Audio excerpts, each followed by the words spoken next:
कपूर एक बार फिर से खबरों में है, लेकिन इस बार वजह उनकी कोई अपकमिंग फिल्म नहीं बल्कि पर्सनल लाइफ है, बल्कि उनके बच्चों से जुड़ा एक प्रॉपर्टी डिस्प्यूट है। संजय कपूर की करोड़ों की प्रॉपर्टी को लेकर अब मामला कोर्ट तक पहुंच चुका है और इस केस में रोज नए खुलासे हो रहे हैं। हाल ही में दिल्ली हाई कोर्ट की एक रिमार्क के बाद ये पूरा मामला और भी सीरियस हो गया। कोर्ट ने वसीयत को लेकर सर्कमस्टेंसेस यानी कि शक वाली सिचुएशन की बात कही है, जिसके बाद इस विल पर कई सवाल खड़े हो गए। सीनियर लॉयर ने प्रिया कपूर के क्लेम्स पर सीधा अटैक किया है। उन्होंने एक इंटरव्यू में कहा कि फेक विल बनाने की कोई जरूरत नहीं थी, लेकिन जब लालच बढ़ जाता है तब ऐसे रिस्क सामने आते हैं। वहीं सीनियर लॉयर इस केस में करिश्मा कपूर के बच्चों समायरा और कियान की तरफ से पैरवी कर रहे हैं। उनका कहना है कि प्रिया कपूर और उनके बेटे को पहले ही ट्रस्ट के जरिए करीब 7500 करोड़ रुपए का हिस्सा मिल चुका था।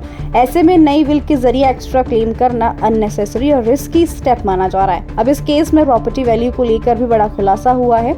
सीनियर लॉयर के मुताबिक मीडिया में जो 30,000 करोड़ की बात हो रही है वो सही नहीं है। उनका कहना है कि टोटल प्रॉपर्टी करीब 1200 करोड़ की है, जिसमें से 10,000 करोड़ ट्रस्ट एसेट्स हैं और करीब 2,000 करोड़ विल से जुड़े हुए हैं। और सबसे इम्पोर्टेंट बात यह है कि अगर ये विल कोर्ट में फेक साबित हो जाती है तो इसका सीरियस नुकसान झेलना पड़ सकता है। ट्रस्ट रूल्स के मुताबिक अगर किसी पर फ्रॉड या मोरल ट्रिप्योडी साबित करने का कोई भी इशू बनता है तो वो ट्रस्टी बनने का हक खो सकता है और ट्रस्ट का बेनिफिशियरी भी नहीं रहेगा। वहीं यानी कि पूरा मामला एक बड़े लीगल रिस्क पर बन चुका है। इतना ही नहीं, सीनियर लॉयर ने ये भी क्लेम किया है कि प्रिया कपूर को ट्रस्टी पद से हटा दिया गया है। उन्होंने ये भी कहा है कि ट्रस्ट मैनेजमेंट में ट्रांसपेरेंसी की कमी थी और जरूरी इन्फॉर्मेशन टाइम पर शेयर नहीं की गई।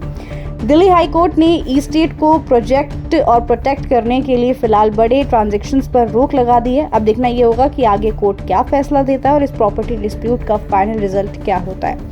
आप इस पूरे मामले पर क्या राय रखते हैं, कमेंट करके जरूर बताइएगा और ऐसे एंटरटेनमेंट से जुड़ी खबरों के लिए देखते रहिए फिल्मी बीट।